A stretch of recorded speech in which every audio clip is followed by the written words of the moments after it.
Бәрін айтты, бірін айт, класстастарым сағындым. Біздің класстың қыздары да бір сұлу болатын, білімді, соған жарасы жалмауыздығы да бар еді олар. Жігіттер де бұзық болатын, аналардың шашынан тартып, сол айқайла шулап қырылып жүретін екен.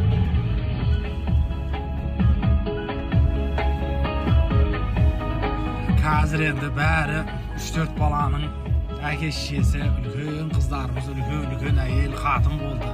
Жігіттеріміз қарны шыққан, шаш түскен, үлкен көке болды.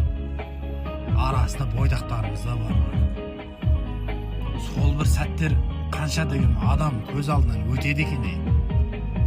Сағынады екенсің кәдімгіше.